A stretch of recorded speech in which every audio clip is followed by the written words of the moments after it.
I want to share this message this week because this is something that I have put to good use in my life recently and hope that it can benefit you as well. And I'll talk about my situation recently, I guess in two ways. I've been posting videos recently on this channel talking about how I've experienced some measure of spiritual dryness, how my faith hasn't really been as on fire as it has been previously, or as I want it to be.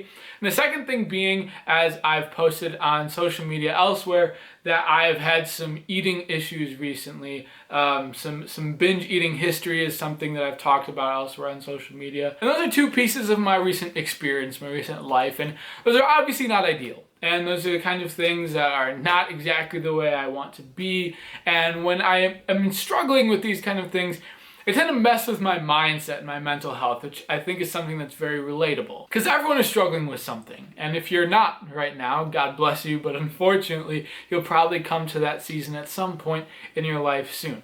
But when we struggle with these things, they tend to affect our mindset, whether it's a seemingly big thing or a seemingly not so big thing. They have an effect on our mindset and our mental health. And the message I want to share here is stop focusing on your problems.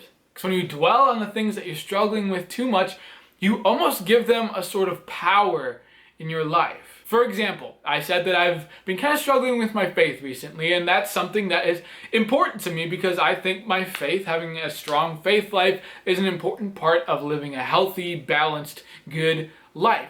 So the more that I think about that, the more I think about how I'm struggling with it, I start to go through these 3 steps. First, I start to get discouraged. I want to have a strong faith life like I've had before, but right now I just can't. And it's not really working. And that's disappointing. I don't really understand it, but it's discouraging. The more that I dwell on that discouragement, the more I fall into that discouragement, I start to feel more and more guilty. My faith life should be stronger, but it's not. I'm failing in my spiritual life. Am I not trying hard enough? I bet God hates me right now, you know? And I start to feel less disappointed in the situation and more disappointed in myself. And finally, as that discouragement and that guilt builds up, it starts to grow roots.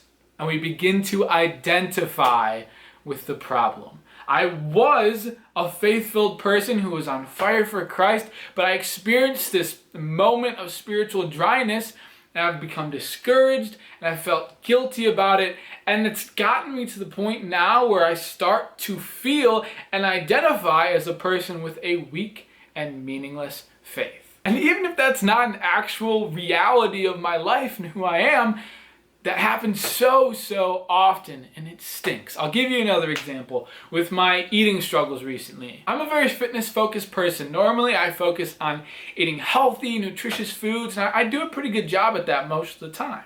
But then I have a binge eating episode, and I get discouraged. Man, why did this happen again? How did I fall back into this? I'm gonna fall back off track again. Why do I have this problem? Then another binge happens, maybe another one, and that discouragement starts to build up into this guilt. I can't believe I let myself do this again. I'm ruining my health. I don't want people to know about this. What will people think of me? And that guilt then builds up more and more and causes more problems until I start to identify with that problem, that I am a person with an eating disorder, and I let that control my life, and I live in this shame and this shadow of this problem that I've given power. And that can't be the way that we live. We can't live in the shadow of our problems. We can't live controlled by our guilt, by our discouragement.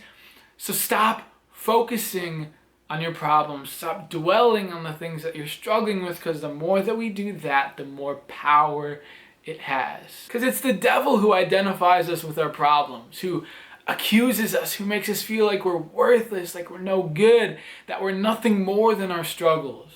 But it's Jesus who identifies us as who we are, who we're meant to be, and what we're made for.